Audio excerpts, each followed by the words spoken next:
بسم الله الحمد لله وكفى والصلاة والسلام على رسول الله صلى الله عليه وسلم. Welcome everyone to Automatic American English College. kusoo dhawaada Automatic American English College.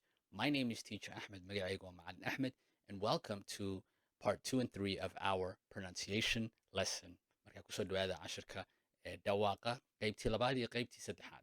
This is an about intermediate lesson inshallah. Marka cashirkani wuxuu u dhigmaa cashar intermediate inshallah. haddaana daawan qaybta koowaad inshallah qaybtaana daawo YouTube pageka ka heli karta qaybtaasna inshallah.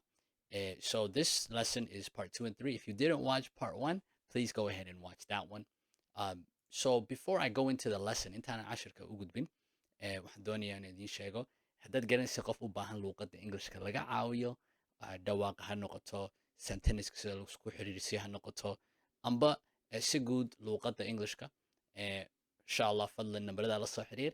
koorsyo online ayaan dhignaa, waan ka caawin karnaa inshallah. amba hadda adigu u baahan tahay inshallah classyadu imika waa diyaar, ardaydana waa la diiwaangelinaya. So welcome, kusoo dhawo. All right, yara muraajaciin haddaan ku bilaabo. If I recap and summarize from part 1, cashirkii hore aan qaadanay, rule 1 wuxuu ahaa haddii shaqal kalmadda u dambayso kalmadda ku xigtana shabane xarafka koowaad ka bilaabmo shabane. If the word the word ends with a vowel and then another word right after begins with a consonant sound, you connect those words right away. That's something you can do. Okay, marka haddii kalmad u dambayso shaqal kalmadda ku xigtana shabane ka bilaabmayso waa isku xiriirsinaysaa amba waa isku dhejinaysaa dhawaaqaas.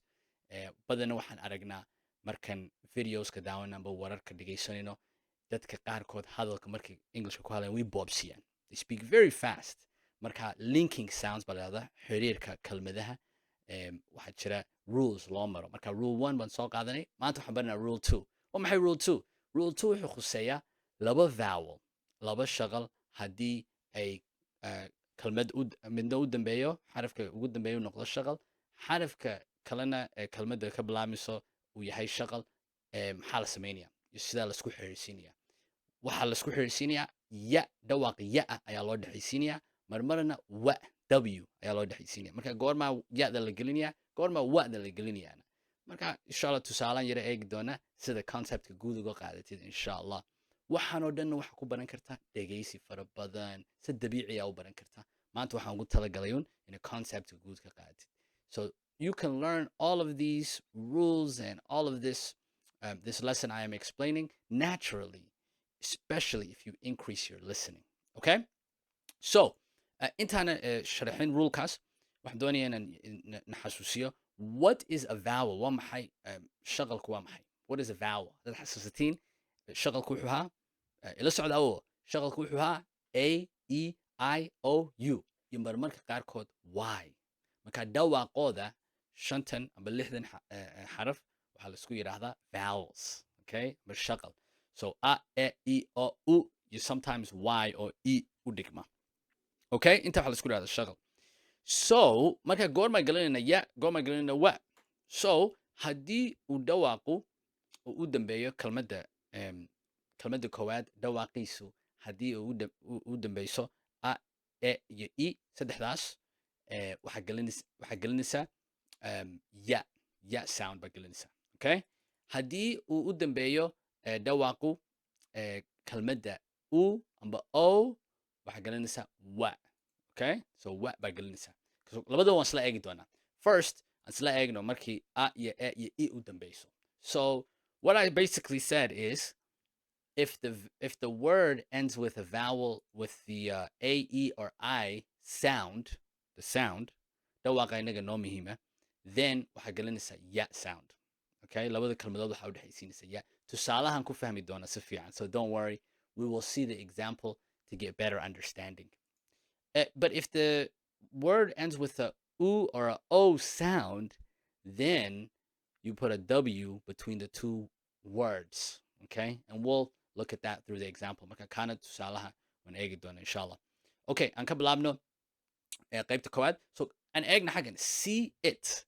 xaggan waxaa ku qoran see it. tusaale, for example, see it. waa maxay see it? See it waxa weeyaan arag, eeg waxaas, eeg, fiiri soma see it haddaa eegtid see waxaa u dambaysa shaqal dhawaaqu waa shaqal waxa weeyaana e sound soma kelmadda ku xigta it waana shaqal it's a vowel so we have a vowel followed by another vowel two words laba kelmadood oo gaara see it maxaa la samaynaya marka maadaama e u dambeeyo waxaa gelinaysaa ya marka dhawaaq ahaan ugu dhawaaqisid waxaa odhanaysaa see it haddaa u fiirsatid waxaan marka ereygaas labadaa kelmadood aan ku dhawaaqiyo si deg dega aan boobsiinayo waxaan odhanayaa see it waxaa la moodayaa inuu ya ku jiraba hadda ya-du spelling ahaan laguma qorayo laakiin dhawaaq ahaan oo lagu dhawaaqay waxaa la odhanayaa see it see it waa odhan karta see it waa caadi laakiin marka videoska daawanaysid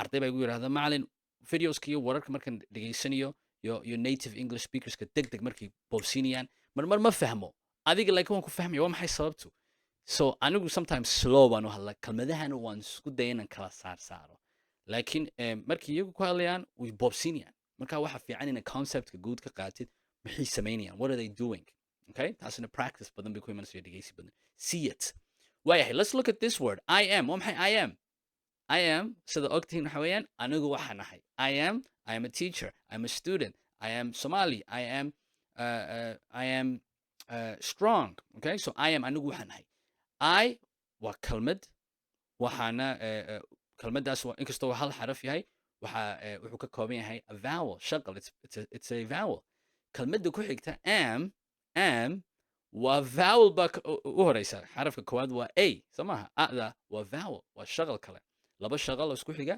maxaa samaynaynaa well since I saddexda a e iyo I hadduu kelmadda koowaad u dambeyso waxaa gelinaysa ya waxaa odhanaysa I am this is very important haddaba I am markaan ku dhawaaqana ma odhansid I am waa odhan karta I am waana lagu fahmi doonaa insha allah laakiin marka dadka inta badan native english speakers ku dhawaaqay waxay odhanayaan I am okay today I am tired I'm so sorry I am waxaa la moodaa inay leeyihiinba kasoo qaad inay leeyihiinba I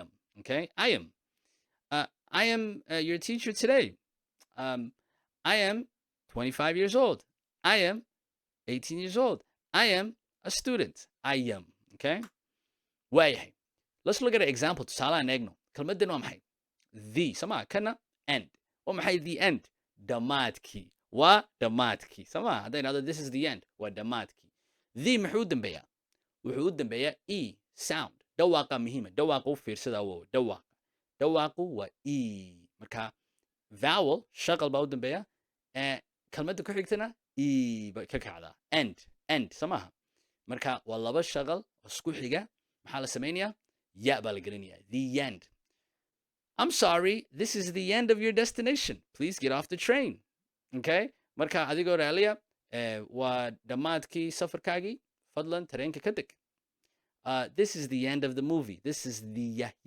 the end waa odhan kartaa the end waa kala saari kartaa waana caadi no problem laakiin marka la dhawaaqayo si deg deg ay boobsiin waxaa la moodaa inay leeyihiinba the end ya bay geliyaanba this is the end of the movie that's it guys either you can rewind it or you can watch another one this is the end kani waa dhammaadkii okay kanaan eegno she asked waa maxay she asked iyadu way weydiisay waa wax soo dhaafay maadi waa past tense soo maaha ed baa la dhacay waxaa lagu dhawaaqayaa she asked lama odhanayo she asked may waxaa la odhanayaa she asked haddaba innaga waxaan khuseeya laakiin kaa cashar kalaan ku qaadanaynaa sida loogu dhawaaqo edgaa dambe laakiin xaggan waxaan qaadanaynaa she yada waxaa u dambeeya shaqal dhawaaqa waxaa u dambeeya shaqal soma she e kelmadda ku xigtana asked way weydiisay asked weydiinta waxay ka kacaysaa a soma marka kaasina waa shaqal waa laba shaqal isku xiga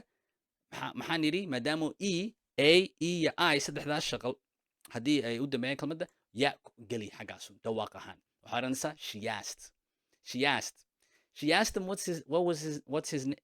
what his name was she didn't know she asked him is this the end iyadu wixii weydiisay kanima dhammaadkiiba she asked him is this the end she asked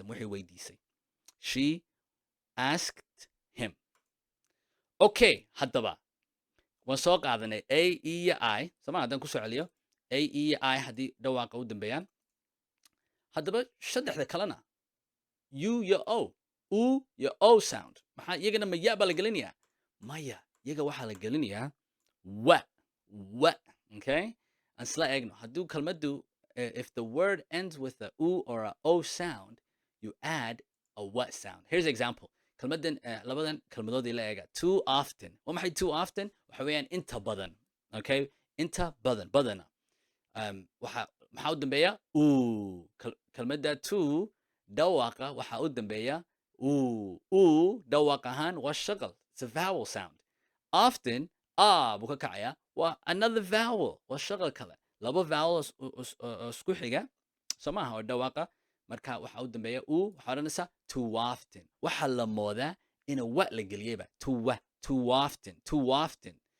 often I come to this side of the city too often anigu waxaan imadaa qaybtan magaalada dhinacan magaalada inta badan waan imadaa I come to this side of the city too often okay I've said this before too often inta badan waxaan waan idhi waan soo sheegay soo maa too often kana neegno who is haddaan idhahdo who is that waa kuma qofkaasi who waa kuma who is that waa kuma who maxaa u dambeeya waa dhawaaqa shaqal soo maa maxaa kelmadda ku xigtana maxay ka kacaysaa shaqal kale it's a vowel so since we have an sound which is a vowel in that ends in one word and the next word begins with a vowel sound we look at the first word we add a what sound who is that markay si degdeg u hadlayaan ay boobsiinayaan waxaa la moodaa inay leeyihiinba who is that wa hadda wadaasi kuma jirto laakiin spelling ahaan kuma jirto laakiin dhawaaq ahaan way ku dhawaaqayaan who is that haddii aad tirahdid who is that oo kala saarsaartid waa caadi waana lagu fahmaya laakiin marka laga hadlayo native english speaking waxaa la moodaa inay wadaasi ku jirto la soco concept guud ka qaadana insha allah casharaantana barnaamijka haddaad kusoo biirtid automatic american english qofkii kusoo biira casharaanta inta badan markay dhegeystaan way la qabsanayaan dhawaaqa okay xaggana eegna so I waxa weeyaan markaa anigu so I can do it all marka anigu waxaba waan samayn karaa so maxaa u dambeeya shaqal vowel sound the next word begins with a vowel so I waxaa odhanaysa so I like to eat ice cream waxaan jeclay anigu markaa ina cuno ice cream do all samee waxaba do wa samee all wa waxaba do all do maxaa u dambeeya shaqal vowel sound kelmadda ku xigtana all maxay ka kacda maxay xarafka koowaad waa waxa weeyaan shaqal another vowel maxaan idhi ruleka waxa weeyaan two vowels laba shaqal isku xiga dhawaaq ahaan ka koowaad baa eegaysa maadaamuu yahay wa baa gelinaysa do all I said do it all do you want me to do the homework part of the homework or should I do all of the homework ma waxaad rabta inaan bar sameeyo cashirka layliska mise waxaba waan ka shaqeeya macalinka tusaale weydiinaysa macalinkan wuxuu odhanayaa I want you to do all of the homework I want you to do do all I want you to do all the homework waxaan rabaa inaan waxaba ka shaqeysid cashirka layliska okay xaggana eegna tusaalahan we agreed to take him we anagu agreed waxaan ku heshiinay to take inaan qaadno amba kaxayno isaga him soma marka xaggan kalmadan we anaga waxaa u dambeeya vowel it ends with a vowel the next word starts with a vowel kalmadda agreed waan ku heshiinay waan isku raacnay agree waxa weeyaan wax lagu heshiiyo la isku raaco waxaa u dambeeya waxaan ka wadaa waxaa u horeeya cafwan vowel sound marka waxaa odhanaysa we agreed okay we agreed to take them cashirkii koowaad qaybta horena part 1 waxaan kusoo qaadanay haddii h maxaa la samaynaya kelmadda h xarafka h haddii jeer waa laga saaraa marka waxaa odhanaysa take them qaad kaxee I don't want to see him take them madabi in arko iga kaxee take them away take them baa haddii jeer uguma dhawaaqayaan take him waad ku dhawaaqi karta sida yani laa baas wax dhibaato ma jiraan laakiin haddii jeer dadku xooranayaan markii native english speaking samaynayaan we agreed to take him I mean he had nowhere else to go meel kale uu tago aada ma jirin So we agreed to take marka waxaan isku raacnay inaan kaxayno. We agreed. Okay? What is the answer? Waa maxay jawaabtu? What is the answer? Waa maxay jawaabtu? Waa maxay waxa marka tusaale jawaabta weydiin doona sidana ogaatid the answer. Answer waa jawaabta ma. What is the answer? Marka xagga the waxa u dambeeya vowel sound. A-na wuxuu ka kacayaa vowel shaqal dhawaaqa shaqal. So waxa odhanaysaa what is the answer? What is the answer? What is the answer? Okay? Please fill out the application. Fadlan adigoo raaliya buuxi applicationka amba formka. Marka vowel sound E, vowel sound A, ya baa gelinaysa maadaama E u dambeeya kan waxaa odhanaysaa please fill out the application. Please fill out the application. Can you please fill out the application? It's very short. Fadlan ma buuxin kartaa applicationka aad buu yar yahay ma badnaba. Okay? You have 2 hours. Okay, kan u yara fiirsada. Xagan waxa u dambeeya vowel 2 soo maaha. Waxaad horta waa maxay you have 2 hours. You have 2 hours waxa weeyaan qof baa loo sheegaya 2 saaca la siiyay 2 saacaad haysta. Okay? You have 2 hours. 2 waxa u dambeeya vowel waan isla garanay. oo macalinkan vowel kaloo ma dambeeya marka maxaa u gelisay wa'da xagaas ilan kaasi ha buu ka kaca hana maaha shaqal maaha vowel laakiin waxaan idiri awow u fiirsada waxaan idhi a vowel sound man oran spellingka iska ilow dhawaaqa eeg kelmadan hours wuxuu ka bilaamayaa ma shaqal buu ka bilaamaya mise shabane does this word hours begin with a vowel sound or a consonant sound? It begins with a vowel sound. Hour samaha lama oranayo hour h-ku was silent. That's why laba vowel baa isku xiga waxa ka soo qaadaysaaba h-kaas inaanu meesha ku yaalin waxa oranaysaa you have 2 you have 2 hours. I'll tell you what, you have 2 hours, you better hurry, we don't have enough time, we gotta go. Imika waqtigu uu iskuriya diyaar garow waa ina baxno. You have 2 hours, laba saac baan ku siiyo. You have 2 hours. Kanaan eegno. Will Joe eat it all? Ninka Joe la yiraahdo hee muu cuni doona waxaba maadaama kelmaddu sentenceku ka bilaabmay will waa mustaqbal. Since the sentence begins with the word will, we know that is talking about the future tense. Kana cashar kalaan ku qaadanayna insha Allah laakiin kan barnaamijka ku jira insha Allah ardayda wixii future tense baa la yiraahdaa laakiin kan xagan waxaan doonaa dhawaaqa eegno. Will Joe marka will Joe ninka Joe la yiraahdo waxaba muu cuni doona eat waxa weeyaan cun it all waxa weeyaan wax gebigaba muu cuni doona su'aal baa yani la weydiinaya. Marka xaga eega Joe maxaa u dambeeya e oo macalin kaale waxa tiri hadduu e u dambeeyo dee laba vowel isku xiga ka horena e a iyo a yahay ya baa gelinaysa wa maxaa xagaa loogu qoray haye u fiirsada wo waxaan idhi dhawaaqa u fiirso spelling iska ilow. Will Joe kelmad magaca Joe maxaa u dambeeya dhawaaq ahaan inkastoo e-ga xagaa ku qoran tahay dhawaaq ahaan waxaa loogu dhawaaqayaa Joe maadaamuu yahay iyo wa baa la gelinaya marka waxaa odhanaysaa will Joe eat it all? Maraykanka haddaad joogtina badan iyagu tida d bay u bedelaan. Will Joe eat it all? Ninka Joe la yidhahdo waxa mu cuni doonaa will Joe eat it all? Will Joe ingiriiskana waxay odhanayaan waxay iyagu waxay yidhahdaan will Joe eat it all? sidaasu dhow will Joe eat it all?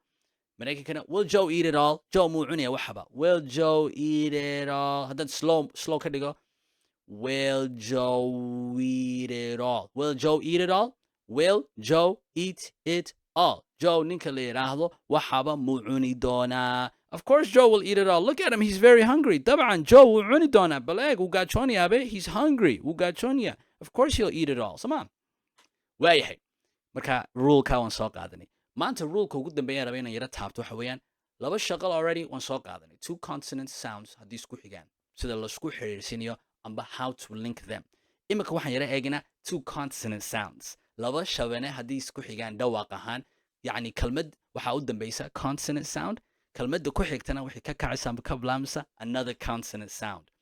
Marka aan eegno horta waa maxay consonant waa shabane waxa weeyaan shaqalka marka laga reebo a e I o iyo u iyo y sometimes shantaanba lixda marka laga reebo alphabetka kaloo dhan waxaa laisku yidhaahdaa consonant shabane soma maxaa la samaynayaa laba shabane dhawaaq haddii isku xigaan kelmadna u dambeysa mid kelmadda ku xigtana shabane kale ay ka kacayso oo isku mid ah hadda the same letter waan eegi doona tusaalaha waxaa la sameynaya waa la adkeynaya un shadde waa tajwiidka englishka waa la adkeynaya waa la sii jiidaya un you are going to hold it the sound a little bit longer tusaalahan eegno had difficulties tusaalaha had difficulties maxaa laga wadaa waxaa laga wadaa waxay la kulmeen amba waxay arkeen dhibaatooyin amba caqabado had difficulties soma marka had maxaa u dambeeya consonant oo consonant dhawaaqe shabane oo da sounda difficulties kalmadan labaad muxuu ka kacayaa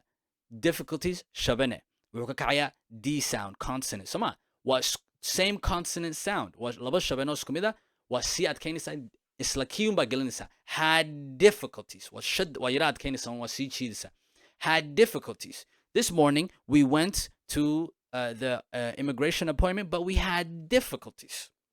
we had difficulties yani haddaanad sidaa yani haddaad kala saarsaartid wax dhiba ma jiraan waa lagu fahmayaa laakiin markii boobsiinayaan saasay sameeyaan kanan eegno kiss someone qof ina la qof dhunko kiss someone somaa marka maxaa u dambeeya s tusaalahun baan ku qaadanayna just tusaale examplekaaga kiss maxaa u dambeeya consonant sound waa maxay consonantku shabanahaas waxa weeyaan kalmadda ku xigtana isla bay ka kacaysa maxaa samaynaysa marka waa gelinaysaa dhawaaqo baa gelinaysaa kiss someone okay kan eegno make coffee maxaa samaynaysaa ka baa gelinaysaa oo macalin waa maxay sidani e baa xaggaa u dambeeya oo maaha kaasi shabana waa maaha consonant waa vowel kan kalena c baa u ka kacaya ka maxaa u gelisay oo ila fiirsada waxaan idhi dhawaaqa u fiirsada make kalmadda make samee maxaa u dambeeya dhawaaq ahaan ka either waa silent make ma odhanaysa makey waa make maadaama k u dambeyso make coffee coffeena ka bay ka bilaabmaysaa marka laba consonant isku mid ah isla isagii baa gelinaysaa make coffee this morning I tried to make coffee saaka waxaan isku dayana sameeyo bunkaas coffee nice city magaalo wanaagsan nice maxaa u dambeeya dhawaaq ahaan baa u dambeeya nice cityna muxuu ka kacayaa kalmaddaa city magaalada maxay ka kacaysaa marka waxaa odhanaysaa nice city this is a nice city I like to come here it's such a nice city okay waad yara adkeynaysaa it's very subtle aad bi yani u yar khafiif bi haddaad u fiirsatid waa arkaysaa marka haddaanad u fiirsan laga yaaba inay ku dhaafto laakiin maanta waxaa raba inaa conceptka guud ka qaatid okay nice city the work is tusaaleaan eegno the work is half finished shaqadu way kala shaqadu badh baa la dhameeyey the work is half finished badh baa la dhameeyey kala badh bay maraysaa the work is half finished shaqadii badh baa la dhameeyey badh bay kala maraysaa marka waxaa ugu dhawaaqaysaa xagga half waxaa u dambeeya fa finished wuxuu ka kacayaa fa laba consonant laba shabane oo isku xiga maxaan idhi yara adkeyn the work is half finished where are you going the work is half finished the work is half finished waxaa la moodaa inay consonant kale la geliyey oo xarafkaa ku jiro hadda spelling ahaan kuma jiro laakiin okay next we'll mix sand and water maxaa ku xiga waxaa ku xiga inagu waxaan samayn doonaa waan isku dari doonaa mix maaha migis waa mix waxaan isku dari doonaa isku walaaqana sand ciidda and water biyaha next we'll mix sand and water maxaa la samaynayaa baa la gelinaya xagga oo macalin oo waayo xaggan eggs baa u dambeeya xaggana sa waxaa tirina laba shabane laba consonant oo isku mid a markaasaa lasii adkeynayaaye kana waa x kana waa s xaggii isku mid ka yihiin oo waxaan idhi dhawaaqa u fiirsada next we'll mix maxaa u dambeeya dhawaaq ahaan mix samaha ha eggs baa ku qoran laakiin dhawaaqa u fiirsada mix kalmadda sand ciidana maxaa u dambeeya muxuu ka kacayaa waa laba consonant oo isku mid a we'll mix sand well later adkeynaya next we'll mix sand and water in this process next we'll mix sand and water okay marka cashirka intaasu ku eegyahay conceptka guud insha allah waa rajaynaya maantayna ka fahantay rule 2 iyo rule 3 haddaana daawan part 1 part 1 daawada ugu dambeyna insha allah waa rajaynaya inaad kusoo biirtid barnaamijkeena amba qof u baahan englishka laga caawiyo inaad la wadaagtid insha allah diyaar baan nahayn classyo cusub ayaa imika la qaadanaya hub online waad ku baran kartaa adduunka wuu isbedelay imika online waa lagu baran karaa waa in adduunka la jaan qaadno insha allah waxaan rajaynaya markayna ka faa'iidaysid barnaamijyada online aan ku bixinino wixii su'aalaad qabtid amba information adaa uga baahantahay ku saabsan koorsyadayna fadlan numberkaa la xiriir whatsappka. My name is Teacher Ahmed. Thank you so much for joining me in today's lesson and good luck. Assalamu alaikum.